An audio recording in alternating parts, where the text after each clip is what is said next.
boa tarde a todas as colegas e amigas, boa tarde à doutora Margarida. Eu, em nome da ASP, eu sou Cecília Monteiro, como se vê ali no ecrã, sou uma das vice-presidentes da ASP e desde já agradeço em nome de toda a direção, temos aqui também a colega Antónia Rodrigues, que também faz parte da direção, e em nome então de toda a direção agradecemos a participação e a colaboração que nos vem dar ao falar deste tema, que de certo nos vai ajudar em muita coisa, a perceber muita coisa. É essa a minha expectativa e precisamente a presença da química no nosso dia-a-dia é importante nós percebermos todo esse aspecto.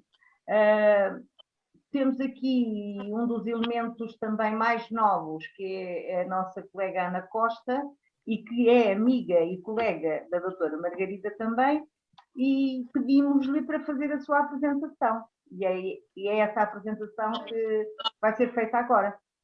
Obrigada. Obrigada, Cecília. E eu agradeço, porque é com todo o gosto que apresento a minha amiga e colega Margarida, exatamente como foi dito, que conheci no ensino secundário, exatamente no ano em que a professora Margarida foi convidada para ir para a universidade. E portanto, foi um conhecimento ainda de juventude que despertou em mim o gostinho pela química, e eu acho que isto é uma característica que vocês vão ver durante a palestra, que a Margarida é uma fantástica comunicadora e entusiasta das coisas da prática, da química. E, portanto, eu tive este contacto com ela logo no ensino secundário. E depois quis a história que nos tornássemos a encontrar como colegas no departamento de Química e agora como colegas também de outra forma, porque isto há algum dinamismo na forma como os processos e a nossa evolução acontece. Portanto, a professora Margarida é doutorada em Química, é professora no Departamento de Química, está neste momento a abandonar a direção do departamento depois de uma longa jornada de 4 anos e qualquer coisa, portanto, a entrar também numa fase diferente da vida profissional. E penso que os interesses de investigação se ligam muito a esta valorização da componente experimental, e eu passo-lhe a palavra porque tenho a certeza que vão gostar muito de a ouvir, como eu sempre tenho gostado de a ouvir.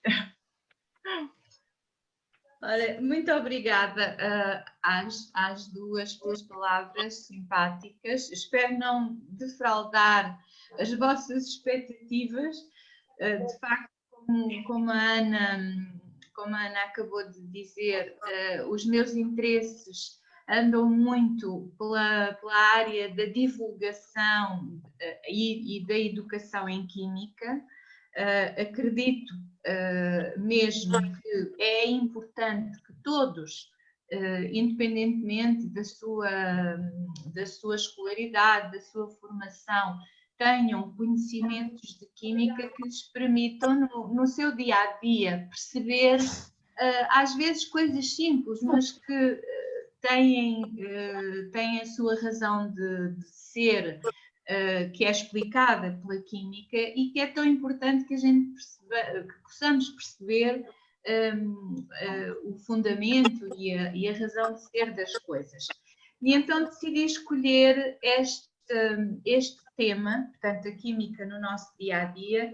Eu vou partilhar aqui uma pequena apresentação, se me dão licença, para irmos falando. E queria pedir-vos que interrompam e que perguntem a toda a hora tudo aquilo que quiserem, porque acho que isto funciona melhor se pudermos aqui estabelecer esta interação e, portanto, fiquem à vontade para perguntar e interromper sempre que acharem importante, está bem? Ora, então, vou partilhar aqui a minha apresentação.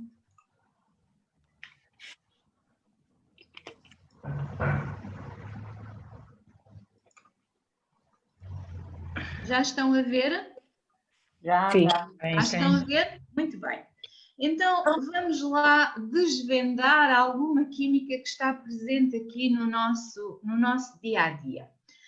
De facto, como eu dizia no resumo, nós convivemos com a química a toda a hora. No nosso dia-a-dia, nas mais pequenas coisas, estamos sempre em contacto com alguma coisa que está relacionada com a química. E pensei num tema, porque também achei interessante clarificar aqui alguns conceitos que têm a ver com a química, relacionando-as com este nosso dia-a-dia. E esses conceitos que vou hoje tentar aqui abordar de forma, portanto, concretizando-os em exemplos,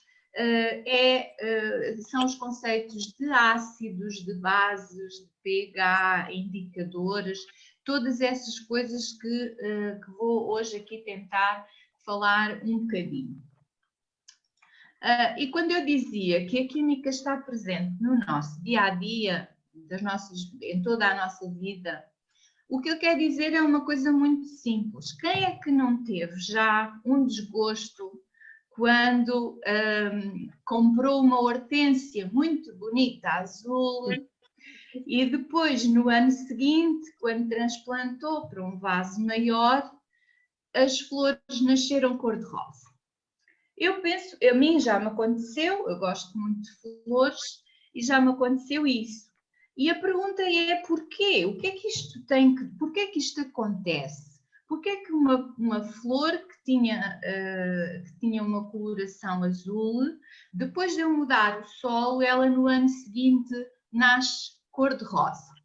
Isto, e nós sabemos isso e já temos visto em determinadas zonas do país, as hortênsias são azuis, lindas, noutras zonas são ali para o lilás, nem azul nem rosa, andam ali numa cor intermédia, e depois no nosso quintal elas só nascem cor-de-rosa. Portanto, esse desgosto, penso que já algumas terão tido, tem um fundamento na química, tem uma razão de ser que tem a ver com a química. E o meu desafio hoje é tentarmos descobrir porque é que isto acontece. O que é que, de facto, acontece aqui que tem a ver com a química e que condiciona, assim, as nossas vidas. Então, vamos lá falar um bocadinho sobre estes conceitos. E aquilo que eu vou dizer, tenho a certeza que muitas conhecerão e muitas terão conhecimentos para isto. Portanto, o que é que nós sabemos sobre os ácidos? O que é que são ácidos? Há uma coisa que todos sabemos, é que eles têm um gosto característico, que é o gosto azedo.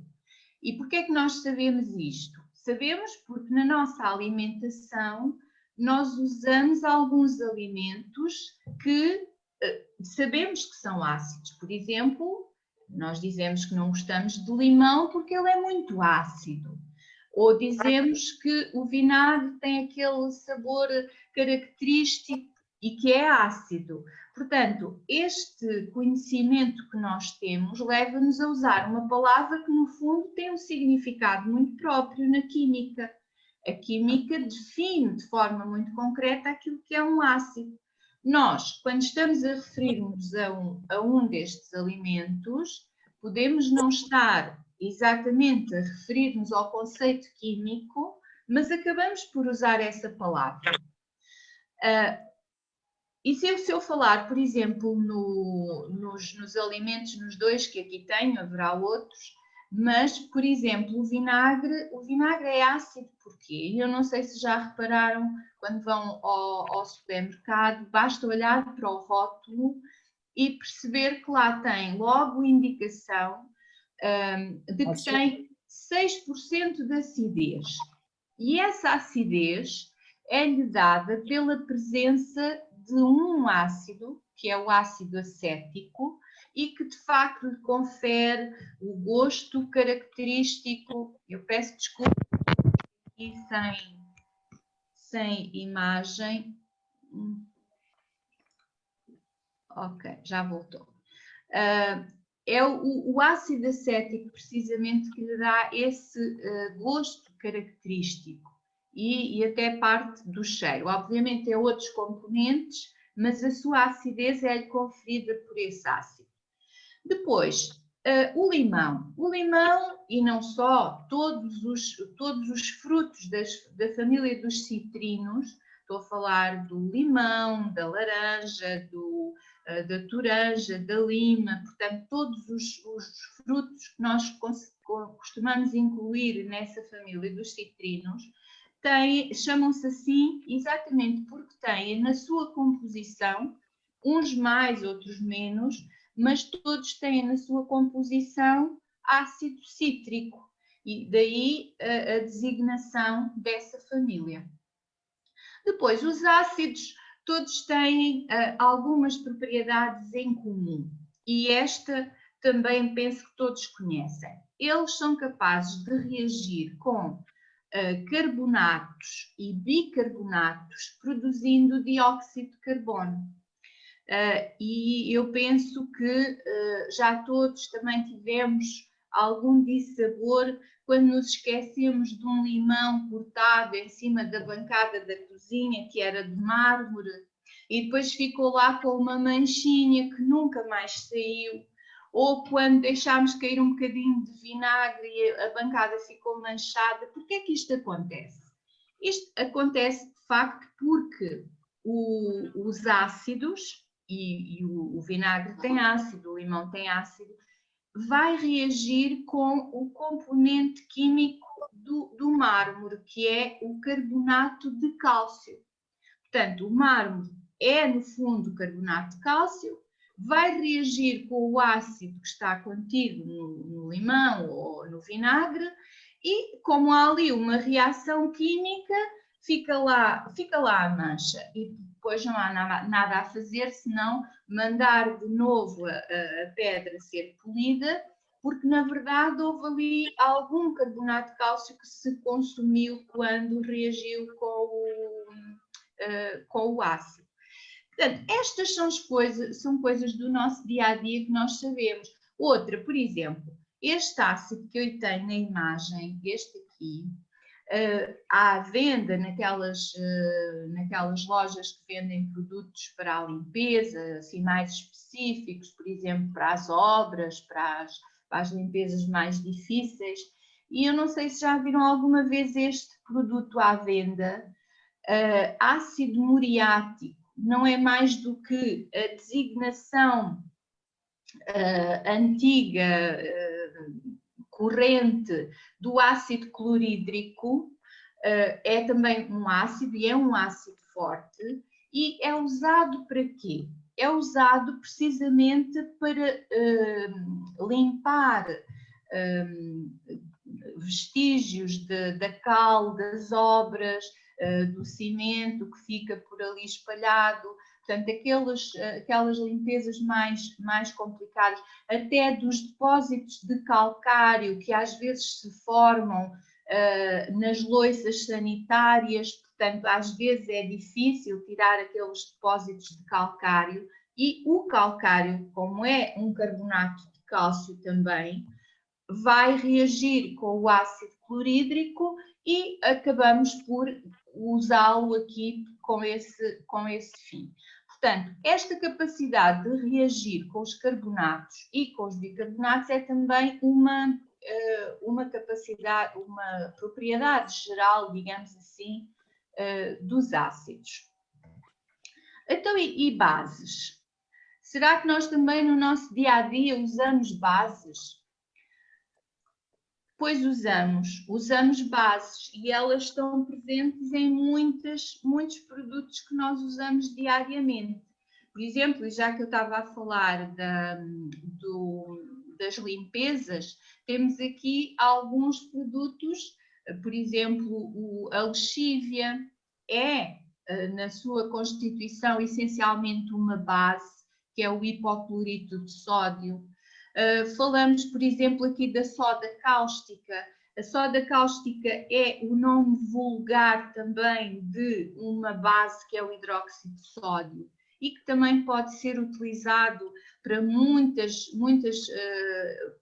muitas coisas na nossa casa. Por exemplo, se forem ler com atenção o rótulo daqueles produtos que nós compramos no supermercado para desentupir os canos, aqueles produtos do tipo desktop ou outro parecido, vão lá encontrar na sua composição precisamente a soda cáustica ou hidróxido de sódio, pode aparecer com as duas designações, e portanto ele também são muito utilizadas nos produtos de limpeza, as bases. Também os sabões não são mais do que têm da sua composição bases.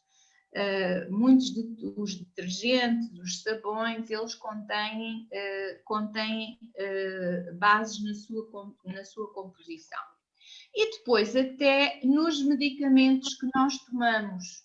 Por exemplo, eu pus aqui esta fotografia de um medicamento que pertence à categoria dos antiácidos. Ele é um antiácido e que é usado para quê? Quem é que me sabe dizer para que é que nós usamos este medicamento? Anular a acidez do estômago. Ora bem, é isso mesmo, é para anular a acidez do estômago. O próprio nome diz antiácido. E as bases têm esta capacidade, são capazes de reagir com os ácidos, neutralizando-os. E, portanto, quando eu tomo um medicamento como este, eu estou, na verdade, a adicionar portanto, estou a ingerir uma substância que vai neutralizar aquele excesso de acidez que, por vezes, nós sentimos no nosso estômago. Agora, olhando aqui com atenção para a composição deste medicamento, diz aqui carbonato de dihidróxido de alumínio e sódio. Ora, cá temos outra vez um carbonato. Um carbonato, lembram-se, eu falei há bocadinho como componente do mármore, como componente do calcário, e cá está novamente aquilo que eu há pouco dizia. É capaz de reagir com ácidos. Os ácidos reagem com os carbonatos reagem com os ácidos e neutralizam-se mutuamente. Portanto, isto tudo nós sabemos sobre as bases.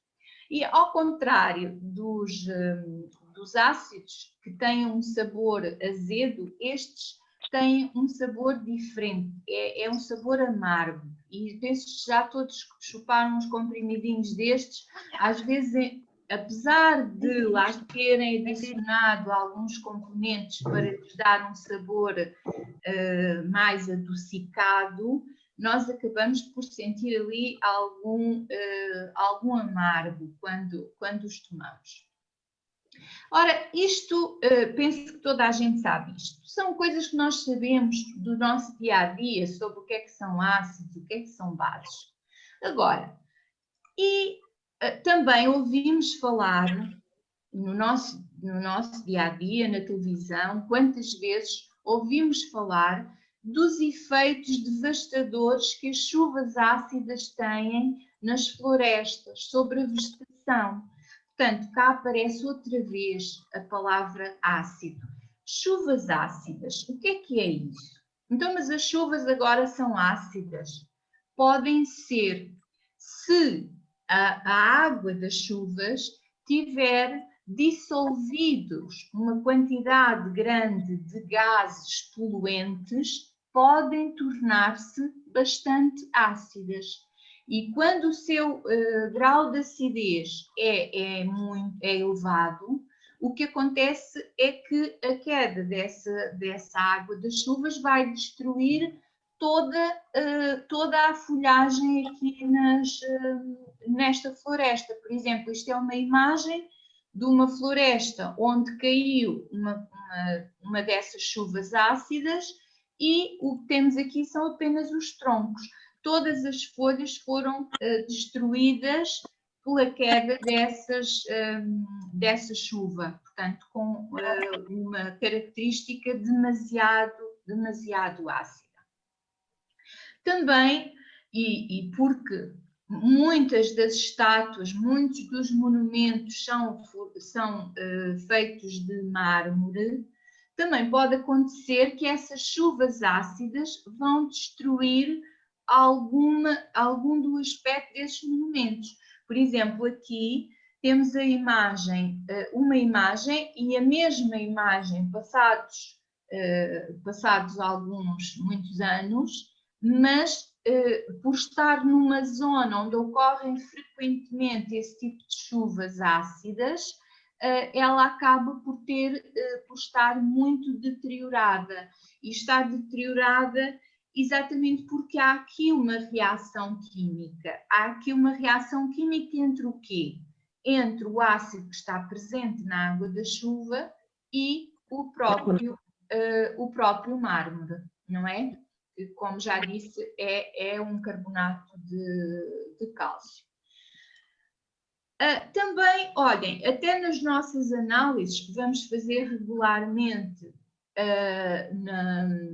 lá no laboratório das análises, aparecem coisas que têm a ver com a química. Por exemplo, em todas aparece, quando fazemos uma análise à urina, e tenho aqui cópia de um resultado dessas análises, uma urina tipo 2, um dos parâmetros que é normalmente analisado é precisamente o pH.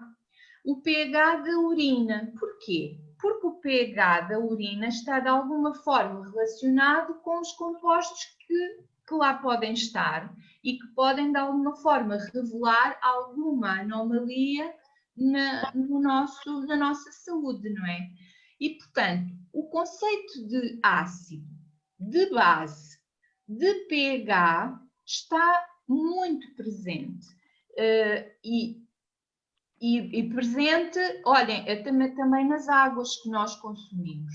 Eu não sei se já se deram ao trabalho de olhar para o rótulo de uma garrafa de água, daquelas que nós compramos, e ver que elas têm aqui informações muito importantes. Por exemplo, esta, que é uma água de Monchique, muita gente gosta desta água, acha que faz bem à saúde, mas quando vamos olhar, ela é uma água muito básica.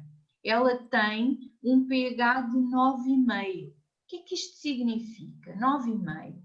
E esta aqui não tem aqui diretamente no rótulo, mas depois quando eu vou aqui olhar, também tem aqui indicação do pH, 4,7. Mas como é que eu posso? Eu tenho águas com pH de 4,7, águas com pH de 9,5. O que é que isto significa? Que informação é que isto me dá? Qual é que é ácida? Qual é que é básica? Nenhuma é neutra. Porquê? Porquê é que isto acontece? E depois há muitas informações aqui no rótulo da garrafa. Eu vou voltar aqui atrás.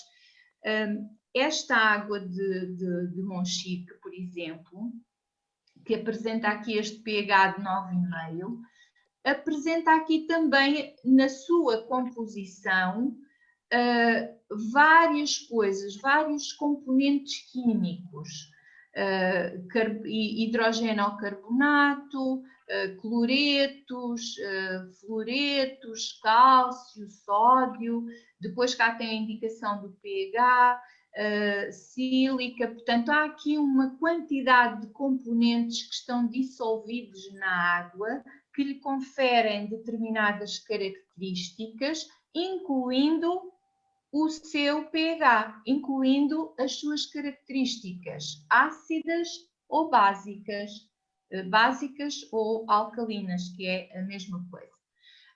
Se eu olhar aqui para esta, tem cá novamente uma quantidade imensa de informação. O pH é uma delas, mas depois tenho aqui a sílica, tenho o bicarbonato também, íons cloreto, íons nitrato, íons cálcio, sódio, magnésio, potássio. Portanto, todos estes componentes, que são componentes químicos, estão presentes na constituição da água e devem estar, porque nós devemos ingerir uma água mineralizada. Os sais minerais são muito importantes para a nossa saúde e, portanto, é importante que eles estejam presentes na água. Uma das principais fontes desses sais minerais é onde nós os vamos buscar. A alimentação também, mas a água também é um veículo, digamos assim, de sais minerais muito importantes para nós. E, portanto, como estão a ver, olhem, até nos produtos de limpeza, desculpem, de higiene, quando nós vamos ao supermercado e vamos escolher um shampoo, não sei se já repararam que alguns fazem alguma publicidade dizendo isto é muito bom, tem pH neutro. E o que é que isso quer dizer, ter pH neutro? Será que o pH neutro é quê? É 0? É 7? É 8? É 9? É 10? Portanto, é importante nós sabermos estas coisas. E, portanto, este conhecimento, digamos assim, esta presença destes assuntos aqui no nosso dia-a-dia, é importante que a gente perceba qual é a informação que ele nos dá. E do ponto de vista químico, agora, é importante nós irmos perceber todas estas coisas. Do ponto de vista químico, como é que nós definimos o que é um ácido e uma base? E o que é afinal o pH? O que é que ele representa? Qual é o significado de ter um pH neutro? É bom? É mau? Quanto é que é? Como é que se determina o pH? Como é que eu sei quanto é que é o pH? Se eu quiser medir o pH da água lá aqui da minha torneira, como é que eu faço? E, portanto, é um pouco estas coisas que eu agora vou tentar, indo um bocadinho à química, espero que não demasiado, para não vos chatear muito, mas indo um bocadinho à química, tentar aqui esclarecer. Então vamos lá começar por tentar explicar aqui um bocadinho o que é um ácido e o que é uma base, do ponto de vista químico. E para isso eu vou aqui recorrer à primeira definição de ácido e base que alguém tentou fazer. Um químico, o Sr. Arrhenius, tentou definir desta forma o que é um ácido. E ele dizia que ácido é toda a substância capaz de produzir esta espécie que aqui está, este íon H+, que também se chama um próton. Claro que, como este próton não existe sozinho, se ele estiver junto com uma molécula de água, que é H2O, também pode ser representado desta forma, H3 ou mais. No fundo é um H+, mais uma molécula de água. E uma base?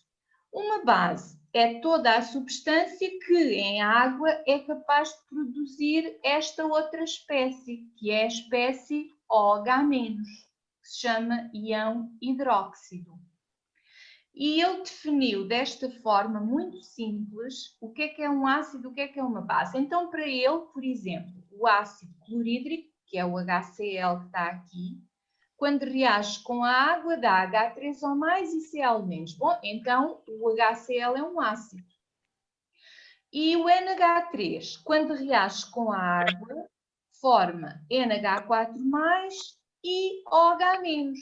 Então, se forma OH-, é uma base. Depois, houve quem achasse que isto era uma definição muito redutora, porque havia substâncias que não cabiam ali e também tinham comportamento de ácido e de base. Então, houve novas propostas de definição. Uma delas foi feita por Bronsted e que veio definir ácido como sendo qualquer substância capaz de dar a outra prótons, ou seja, a tal espécie H+. E a base? A base era toda a substância capaz de aceitar esses prótons. Portanto, o ácido dá prótons, a base recebe prótons. E, desse ponto de vista, se eu olhar novamente aqui para esta reação do NH3 com a água, o NH3 é amoníaco com a água, o que é que eu verifico? Que o NH3, quando aceita um próton, transforma-se em NH4+. Portanto, o NH3, se aceita um próton, é então uma base. E a água? A água é quem lhe cede o próton. E, ao ceder um próton, ela transforma-se em OH-. Então, sou capaz de fazer aqui dois pares. A base que origina o ácido conjugado, portanto, NH3, NH4+, e o ácido que origina o OH-. E tenho aqui o outro par, água, OH-. E isto vai-me ajudar a perceber uma coisa muito interessante que acontece entre as moléculas de água e que nos vai ajudar a perceber esta coisa toda do pH. Porque, reparem, uma molécula de água é capaz de dar a outra um próton. A molécula de água que dá o próton à outra funciona como ácido. E a molécula de água que aceita o próton à outra funciona como base. Então, eu tenho aqui, na própria água, e só estou a pensar em água, mais nada, são só moléculas de água, eu tenho exatamente os mesmos pares. Tenho uma molécula de água que, ao dar um próton, se transformou em OH-, e outra molécula de água que, ao receber o próton, se transformou em H3O+. E esta capacidade da água se auto-ionizar vai nos conduzir aqui à definição daquilo que é o pH. Porque eu sou capaz de descrever aqui um equilíbrio entre a água e os prótons que ela, e os íons, desculpem, a água e os íons que ela forma. Íons esses que são o próton, H+, e o íon hidróxido, que é o OH-. Este equilíbrio é um equilíbrio muito deslocado para o lado da água, ou seja, a quantidade de íons que se formam é muito pequena. Por exemplo, tenho aqui uma referência. Em 200 milhões de moléculas de água, apenas uma molécula está ionizada. Ou seja, não vamos imaginar que a água está com muitos íons, não é isso. Há uma quantidade muito pequena de moléculas de água que se ioniza, mas algumas ionizam-se. Muito poucas, mas ionizam-se. E, portanto, quantitativamente, esta constante de equilíbrio que aqui tenho, deste equilíbrio que aqui tenho, à temperatura ambiente de 25 graus, tem este valor, 1 vezes 10 elevado a menos 14. Eu não sei se têm ideia de quão pequeno é este valor. É um valor, de facto, muito pequeno e que está relacionado com esta percentagem tão pequena de moléculas de água que se ioniza. Mas uma coisa é certa, quando eu deito na água alguma coisa, eu posso ter aqui um desequilíbrio entre o número de prótons e de íons hidróxido que eu lá tenho. E então posso ter uma de 3 situações. Posso ter a mesma quantidade de prótons e de íons H+ e de íons hidróxido. E nessa altura eu digo que tenho uma solução neutra. Posso ter uma quantidade, uma concentração de prótons superior à concentração de íons hidróxido. E então eu vou dizer como esta espécie dá características ácidas à solução, eu tenho uma solução ácida. Mas se for ao contrário, ou seja, se a concentração de íons H+, for menor que a de íons hidróxido, eu tenho uma solução básica. E quanto é que é o valor destas concentrações? Se forem iguais uma à outra, é a raiz quadrada deste valor aqui. 1 vezes 10 elevado a menos 14. A raiz quadrada deste valor, sabem quanto é que dá? Dá 1 vezes 10 elevado a menos 7. E quando eu tenho uma solução neutra, e por exemplo, se eu tiver água pura, eu tenho uma solução neutra, eu tenho a mesma quantidade de um e outro e vale 1 vezes 10 elevado a menos 7. Porquê é que este número é tão importante? Este número é muito importante porque estão a ver que não é um número simpático. Para eu agora andar a dizer, olha, esta solução tem uma concentração de H+ igual a 1 vezes 10 elevado a menos 6. Isto não é prático. Não é muito simples. É um bocadinho complicado. Então, o que é que os químicos fizeram? Os químicos, recorrendo a uma notação matemática, resolveram converter essa indicação da concentração usando uma notação matemática que é a notação P de X. O que é essa notação? P de X é calcular menos logaritmo de X, seja o X aquilo que for. E então os químicos usaram esta forma para calcular menos logaritmo da concentração de H+. E se a concentração de H+ for o tal valor 1 vezes 10 elevado a menos 7, sabem quanto é que dá menos logaritmo de 1 vezes 10 elevado a menos 7? Dá precisamente 7. E então, se eu tiver uma solução neutra, a concentração de H+ é igual à de OH-, tem este valor e o pH dessa solução é 7. Se, pelo contrário, eu tiver uma concentração de H+ maior, então a concentração de H+ é maior do que este valor e o pH vai dar menor do que 7. Se eu tiver uma solução básica, então a concentração de H+ é menor do que 1 vezes 10 elevado a menos 7 e o pH dá maior que 7. Isto para dizer de uma forma muito simples, quanto menor for a concentração de H+, quanto maior for a concentração de H+, desculpem, menor é o pH. Se eu tenho um pH baixo, significa que eu tenho um valor mais ou menos elevado da concentração de H+. Já sei que nunca pode ultrapassar este valor, 1 vezes 10 elevado a menos 7, porque aí eu tenho a solução neutra, ok?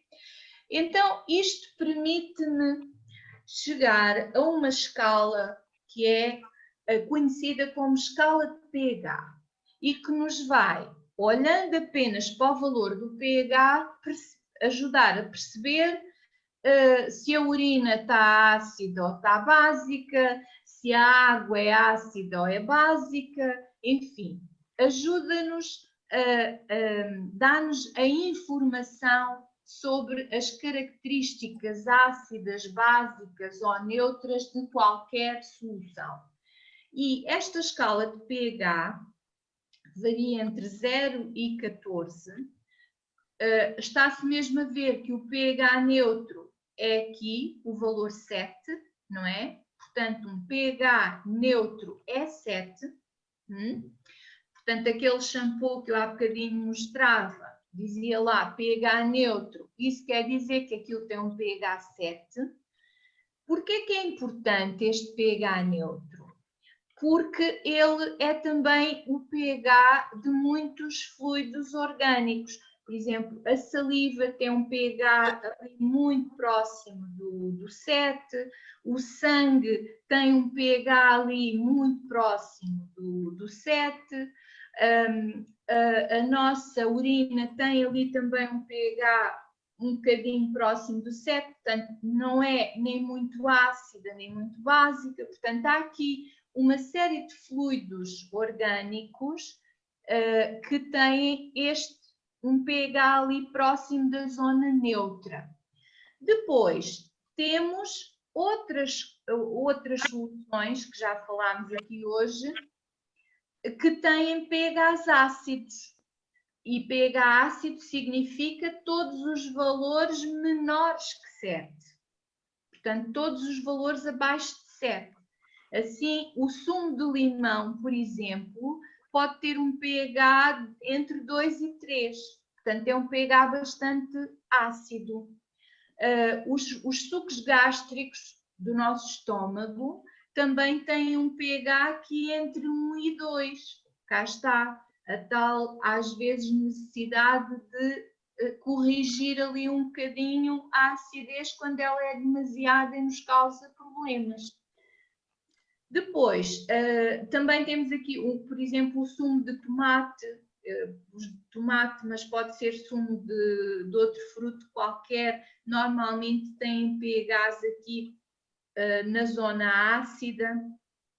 E depois, no outro lado, aqui no lado dos básicos, cá temos o amoníaco comercial. O amoníaco é um bom agente de limpeza, a lexívia. Portanto, os detergentes têm normalmente aqui pHs na zona básica. E, portanto, onde é que a gente coloca, por exemplo, aquelas águas que ali há bocadinho vimos? A água de Monchique, lá fica aqui nesta zona básica, não é? 9,5. Sim. Mas a Vitalis está aqui, 4,7. Na zona ácida. Exatamente, na zona ácida. E, portanto, é uma questão de gosto. Eu não gosto nada de águas básicas. Não gosto da de Monchique, não gosto da do Limeiro, mas há pessoas que gostam muito. E até acham que lhes faz bem. Lá está, se calhar pode ali ajudar um bocadinho ali o estômago a neutralizar ali algum excesso de acidez. Eu pessoalmente prefiro as outras, mas como digo, é tudo uma questão de gosto e tem que ver, obviamente, com os sais minerais que estão dissolvidos nas águas.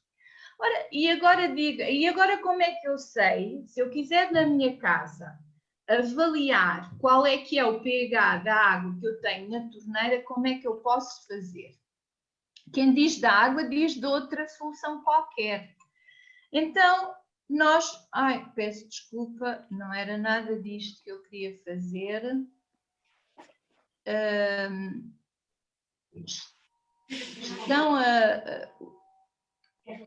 Eu deixei de ver o PowerPoint. Vocês estão a ver? Nós estamos a ver. Estão a ver? Pronto, ótimo. Eu é que deixei de ver que fui É o mesmo, é o mesmo. Diga? É o anterior, é o mesmo. Sim, sim. Pronto. Eu é que fui ali não sei para onde. Ora bem. Vou voltar a partilhar. Mas eu estou a partilhar. Mas nós vemos depois e nós estamos a ver. Mas estão a ver? Estamos. E se eu agora passar, viram passar? Sim. Ok, pronto. Muito bem. Eu é que fui ali para o outro lado, mas vocês não. Ora bem, estava eu aqui a dizer, e agora se eu quiser, no nosso dia-a-dia, avaliar o pH de uma substância qualquer, de uma solução qualquer, como é que nós fazemos? Ora, existem indicadores que nos podem ajudar a fazer isso. Essa determinação do pH pode ser feita recorrendo a substâncias que apresentam cores diferentes consoante o pH da solução. Tenho aqui alguns exemplos. Por exemplo, esta que é a fenolftaleína. Se eu colocar umas gotinhas de fenolftaleína dentro de uma solução e ela ficar vermelha, já sei que a solução é básica. Se não mudar de cor, porque ela é incolor, então já sei que será ou ácida ou neutra. Portanto, ela fica básica, fica vermelha apenas nos básicos. O alaranjado de metilo na zona ácida é vermelho e na zona básica é alaranjado. Portanto, muda ali também um bocadinho consoante o pH do meio. O azul de bromotimol também. Portanto, há muitos indicadores que ajudam a identificar o caráter ácido ou básico das soluções. Também existem estas versões que eu tenho aqui, são indicadores, ditos indicadores universais, porque na verdade eles são uma mistura de vários indicadores. E aquilo que se faz, isto é muito usado para analisar, por exemplo, a água dos aquários, a água das piscinas, quando é importante saber qual é que é o valor do pH da água para que não haja ali alterações prejudiciais aos peixinhos ou mesmo a quem toma banho na piscina. E, portanto, estas tirinhas de pH permitem-nos, por comparação das cores obtidas aqui com esta escala de cores, determinar o valor do pH. Portanto, estes aqui é a mesma coisa. Portanto, isto também é uma tira de papel que se mergulha na solução e depois, consoante a cor que obtemos, por comparação aqui com esta escala de cores, ficamos a saber qual é que é o valor do pH da solução. E depois, há produtos naturais, eu pus aqui alguns, que também nos permitem-nos determinar facilmente o valor do pH de uma solução qualquer, pode ser água ou outra qualquer. Tenho aqui alguns exemplos. A couve roxa, a beterraba, a amora, têm na sua composição umas substâncias chamadas antocianinas que podem apresentar cores diferentes, muito diferentes, e apresentam cada cor para uma zona diferente do pH. Isto faz com que elas possam ser utilizadas precisamente como indicadores de pH. No caso da couve roxa, por exemplo, ela pode, se fizermos um chazinho de couve roxa, nós podemos ter estas cores todas consoante eu junto o chá da couve roxa a várias soluções. E essas cores vão desde o vermelho, passando aqui pelo roxo, aos azuis, ao verde. Portanto, cada uma destas cores representa um valor de pH. Então, reparem, não sei se já vos aconteceu alguma vez, mas quando fazemos uma salada e pomos lá um bocadinho de couve roxa, já devem ter reparado que o molho da salada fica de cor. Nunca experimentaram? Azul. Azul? Eu acho que não. Temperar com vinagre, e se essa salada não estiver temperada. Mas se temperar com vinagre, vai ver que ela fica assim. Rosa, fica rosa. Cor de rosa. Não é? É. Já experimentaram? Já. Pois. E esta couve roxa é muito engraçada porque ela muda de cor consoante o pH com muita facilidade e dá estas cores muito, muito bonitas, muito, muito atrativas. E chegados aqui, temos então as nossas hortênsias. E as hortênsias é outro daqueles exemplos em que o pH tem toda a importância. Porque nós temos hortênsias azuis ou cor-de-rosa consoante o pH do solo onde elas estão, onde a planta está plantada. E daí que elas depois possam mudar. Se as características do solo mudarem, então a cor da planta também irá mudar. Assim, elas em solos alcalinos ou básicos, elas apresentam-se cor-de-rosa. Nos solos ácidos são azuis.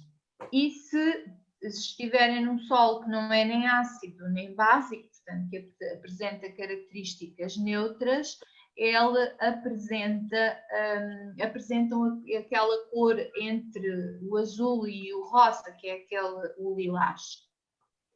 E isto é devido a quê? A explicação que eu encontrei foi que o pH, a cor, vai depender da quantidade de alumínio que a planta absorve, é capaz de absorver do solo. E solos que disponibilizam grandes quantidades de alumínio originam as flores azuis. E há depois alguns produtos a vender aplicados no solo que permitem baixar o pH para que a quantidade de alumínio disponibilizada seja mais elevada. Portanto, se queremos de facto manter as hortênsias azuis, devemos garantir que o pH do solo se mantém ácido e para isso devemos de facto adicionar um complemento daqueles que se vendem para colocar no solo. Só queria mostrar-vos aqui um videozinho. Eu costumo mostrar isto porque ele de facto é interessante. Não sei se vou conseguir aqui ir lá, mas vou tentar. Deixem-me só interromper aqui esta partilha e ir aqui a outra.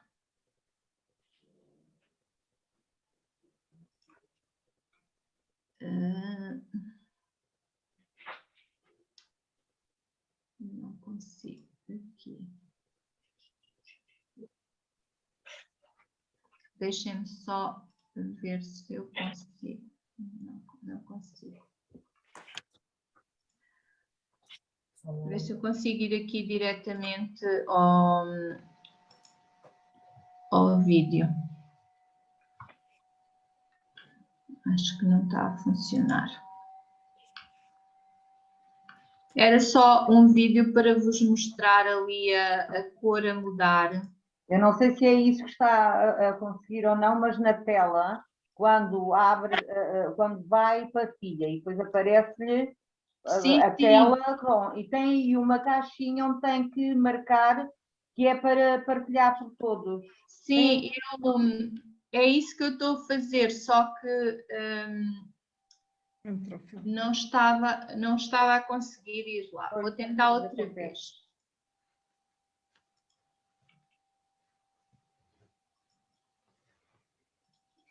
Já estão a ver? Já. Já? Sim. Pronto, então vou tentar aqui mostrar só para verem a facilidade com que ali o indicador de cor roxa muda. Esta é a cor do indicador de cor roxa. Temos que ver agora o que é que vai acontecer se pusermos umas gotas de uma solução. Por exemplo, detergente da limpeza. Se agitarmos agora, vamos ver que ele passa para os azulados até ao verde. Se pusermos depois um bocadinho de vinagre, agora adicionar aqui um bocadinho de vinagre e agitar, vou obter estes rosas que são característicos da zona ácida. Claro que posso voltar novamente a pôr mais um bocadinho de detergente de limpeza e tentar que a cor volte a ser roxa. Neste momento eu neutralizei os ácidos do vinagre que tinha juntado. E se eu continuar a adicionar uma solução básica, como por exemplo o detergente de limpeza, eu posso voltar aos azuis. Neste momento já tenho aqui. Ora, se tiver aqui, se puser mais um bocadinho ainda, talvez consiga chegar às zonas mais básicas e conseguir uma cor verde. Neste momento já tem um verde tom esverdeado. Esverdeado, é mais azul que verde. Esta brincadeira às vezes que quisermos, porque se eu agora juntar vinagre, volto a neutralizar a base e volto a ter este tom avermelhado e assim por diante, até queremos brincar com as cores. Portanto, tudo isto se deve à capacidade das antocianinas mudarem de cor consoante o pH do meio. Ok, então, pronto, como viram, as cores vão mudando de facto consoante, deixem-me só, já não estão a ver a partilha, pois não? Não. Portanto, as cores vão de facto mudando consoante nós vamos juntando uma outra coisa, mas a ideia de usar como um indicador ácido-base é permitir de uma forma muito simples analisar uma solução qualquer. Como viram, a variedade de cores que elas permitem dar, que este chazinho, aquilo é só um chazinho de couve roxa, portanto é fazerem um chá usando um bocadinho de juliana cortada de couve roxa, ela fica com aquela cor roxa característica, mas depois, olhem, se juntarem com aquela água Vitalis que eu há bocadinho mostrava, muito provavelmente ela vai ficar rosa. Portanto, roxa não permanecerá. Se tentarem juntar com a água de Monchique, ela com certeza vai ficar ou azul ou ali já a dar uns toques para o verde. E, portanto, esta é uma boa maneira de, usando um indicador natural, podermos caracterizar algumas das soluções que queiram analisar. Ora, não sei se querem perguntar coisas, se ficaram com dúvidas, diga. Cília, posso? Sim, sim, claro que sim. Olá, professora, boa tarde. Muito Boa tarde. interessante. Pronto. Foi algo bastante inesperado para mim, mas gostei bastante. Duas questões que eu tenho e que vão se voltar para a parte final. Uma uma vez que falou das hortênsias, as suas cores, E pronto, eu gosto muito da natureza há muito tempo e caminho por aí. E uma das coisas que eu observo, mesmo no tempo em que trabalhava na Mitra, era toda vez que começa a florir os campos, que tem momentos diferentes, podem ser em fevereiro, podem ser em dezembro, podem ser em janeiro, pode variar.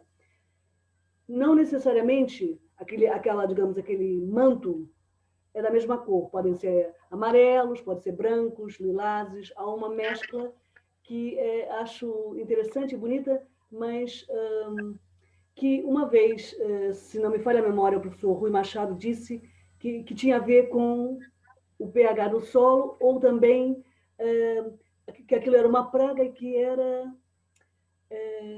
pronto, tinha a ver com o solo. Portanto, a cor da praga, vamos dizer assim, que ele chamava aquilo de praga, eu achava aquilo uma beleza, mas pronto, ele tinha a ver com o tipo de solo. E agora eu pergunto, tem a ver com aquilo que a professora disse em relação às hortênsias? Portanto, aqui faltou as cores amarelo e branco, o lilás já está, o azul também já está, o rosa também. E, portanto, o amarelo e branco está em que campo? Do neutro, do ácido? É assim, cada espécie pode, de facto, ter várias colorações dependendo do pH do solo. No caso das hortênsias, as cores são estas. Nas outras espécies, eu não sei exatamente quais são as cores que podem apresentar. Sei que há muitas espécies cuja cor é influenciada pelo pH do solo. Agora, não sei exatamente, portanto, alguém que perceba mais da parte... Mas, por exemplo, um solo, ele pode alterar o seu pH só por causa da luminosidade da chuva, porque eu estou falando de campos, né? Campos a perder de vista. Pronto. Não estou falando de uma planta, estou falando dos campos que vai para mim, aqueles quilômetros, aqueles 11 quilômetros, né? A professora sabe que o campo fica infestado de amarelinho, ou de branco, ou de lilás, ou de vermelho, né? Sim. Portanto, o pH pode alterar. O pH pode-se alterar, inclusive até pelas culturas que são feitas nos campos. Portanto, a existência a utilização do campo para fazer determinado tipo de culturas pode ter como consequência a alteração do pH. E muitas vezes até o homem pode intervir de modo a corrigir esse pH. Portanto, há corretores de pH do solo. Quando os solos ficam demasiado ácidos, podem ser aplicados corretores para aumentar o pH, ou se o solo fica demasiado básico, pode também ser aplicado um corretor para o tornar menos básico. Portanto, isso depende dos componentes que as culturas retiram do solo. Portanto, as plantas vão buscar ao solo determinados componentes químicos e o seu pH pode variar por isso, de facto. Certo. E agora, a segunda pergunta seria, em relação já a nós, as pessoas, quando falou das cores dos alimentos e das reações conforme, digamos, o nosso terreno interno, que pode ser ácido ou menos ácido. Portanto, eu diria que o vinagre e os citrinos fazem essa alteração internamente. É isso? Internamente, como? No nosso organismo. Portanto, nós temos provavelmente um pH de referência nosso. E a ingestão de alimentos com cores ou acidez diferente provavelmente promove um desequilíbrio. Não, porque, graças a Deus, nós temos...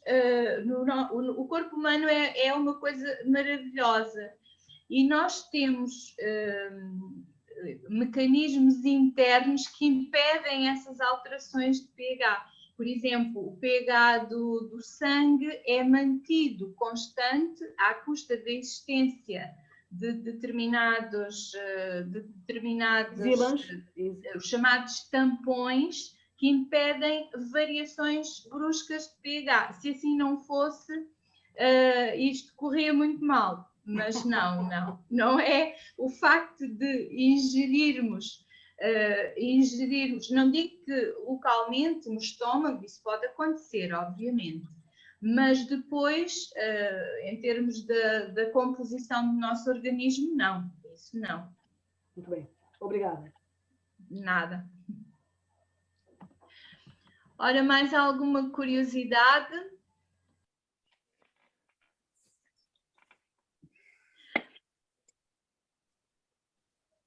Não?